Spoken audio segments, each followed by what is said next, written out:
Hello, Lynette here. Sorry I've been gone. I missed you. I hope you missed me. Things come up, you know. I want to talk about nationalism for a minute because the UN Global Migration Pact is coming up for a vote on December 10th. And what we're seeing in Europe is this wonderful outpouring of nationalism, which is patriotism. It's the same thing. And there are several countries that are saying we're not going to sign it. Hungary, Poland, Slovakia, Austria, Israel, and Croatia and Italy are thinking seriously about not signing it. I kind of think Croatia will, but I kind of doubt Italy will because their interior minister, Matteo Salvini, he's like Donald Trump. He's very nationalistic. And although he had said that he's on the fence, and it's not just him that would be voting. So, but that still is a nice number of countries, major, big countries, that are saying, no, this is a bunch of crap, and we're not going to sign it. This pact is, it states that migration should be safe and regular, and it's totally necessary, and we just have to accept it. And that the UN will, set the rules and the numbers for countries, and they will state to whomever that they have to take in X number of people from North Africa. And, people have no intention of assimilating. We've talked about this before. It's just a terrible idea. And the EU and the UN are very closely tied. Their mission statements actually acknowledge the other one. So it's part and parcel to the whole EU thing that's going on there. But nationalism in our country, what does that mean? Donald Trump had to come out and say here a week and a half ago or so that, yeah, I'm a nationalist. Call me that. I don't care if you think that's insulting, but that's what I am. All it means is a strong love for your country, a desire for your country to do well, and the thought that your country is not necessarily better than other countries, but your country is a valuable part of the global story. And of course, the left wants to make America, thanks to Obama's 8 years of, we're sorry that we exist. We're sorry that we have so many white people here. We're pretty much sorry that we are even around. Let's just set off a nuclear bomb and be done with it. But Donald Trump came in and said, no, you know what? I'm going to make America great again. And by golly, he's doing a pretty good job, I think. And so let's embrace this whole nationalism thing. I've been thinking for a long time about what kind of a t-shirt I would like to have made. It has to be subtle because I'm just too old to have somebody throw a cup of coffee in my face. It has to be, and I'm thinking about this nationalist word because it's important. Here, now at Christmas time, we can sort of think about Christmas always makes most people think about family tradition, but it's also American tradition. I spoke, my last video was about bringing Christmas back into the schools, but bring Christmas back into the workplace. Offices all across America have actually stopped having Christmas parties because somebody might get upset. Somebody might have one glass too much of the cocktail punch and say something that might upset somebody. And some guy might make pass at some woman. And oh my God, wouldn't that be a crime? And I know it seems kind of silly to be equating Christmas tradition with American patriotism, but in a way, what I'm saying is that America actually is an entity, and America needs to be proud of that. And America needs to say we celebrate Christmas in a certain way, and we're not making fun of anybody else's way of celebrating, but we're going to celebrate that way. We're proud of our country, and all the rest of you people out there that want to be mad at us and say that we're terrible and tell us we have to obey your rules, you can just sit on it.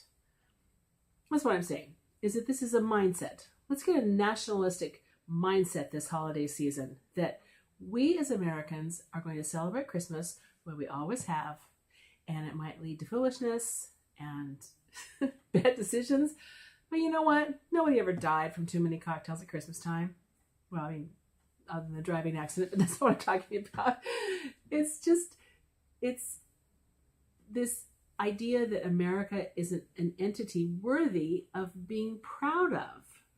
And I so appreciate our president saying, no, America is the greatest country on the planet because of these very differences that we have within our country and different cultures and different ideas. And they're all working together to make apple pie and mom, kind of in Christmas pageants, it's kind of all the same thing as a traditional sort of idea. And if I'm not making any sense, I'm sorry, but I think I am. I think that this is important. And I bring it up because there's this UN global vote coming up in a week. It's a terrifying thing. And we need to watch it with very fearful eyes, because if a majority of European countries pass it, then Europe they're at the mercy of the UN and their ideas that that migration is something to be just accepted, that it's okay to have people, that it's desirable. That's the word that's in their mission statement, is desirable to have people from third world countries come into a Eurocentric country, and there's nobody's asking these immigrants, do you want to be a part of that country? Do you want to, be a part of their traditions?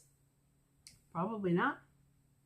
Do you want to be a part of their Christmas holiday, which is Christian Judeo? Probably not. These people are coming from Muslim countries.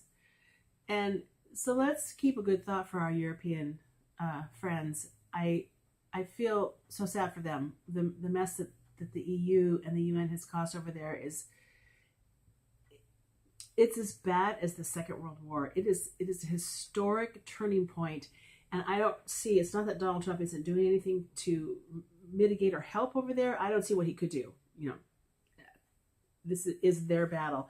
But their voices are rising up, and this nationalism, and actually even church going is going up in Europe, which is cool. Not a religious person myself, but the sense of community that being part of a religious belief, a Judeo-Christian religious belief, which doesn't involve shooting people if they disagree with you, unlike other religions, it's unifying, and it forms a bond in a community and in a city and in a country.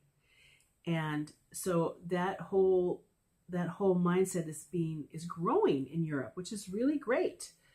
I had an interesting conversation with my daughter recently about millennials here in America and how they've turned away from religion, absolutely, and what they have taken on as their religion is technology, basically, is social, Facebook and Twitter and all these kind of things. That is what they live and breathe for. So it's this false sense of community, which gives them the right to say nasty things to people across the country if they don't like what they said, and not have any ramifications. And instead of the community of let's say, a church, where you go to the Catholic church down the street and you've gone there your whole life and you know everybody, you grew up with everybody there, and you went to your first communion, etc., and that formed a secondary community to your family. I think that was part of why America 60 years ago, in the 50s, let's say, was more nationalistic. We had the Pledge of Allegiance in the schools, and it was tied in with our Judeo-Christian community. And I'm not saying that religion has to come back. I'm saying that we need to somehow make a structure that's useful, that's good, but perhaps there could be something else that would bring our communities on that lower level, rather than a national level, back to caring about your fellow man. Does this sound disjointed? Anyway, something for you to think about as you wait for that UN Global Migration Pact to be voted on next week. Thanks.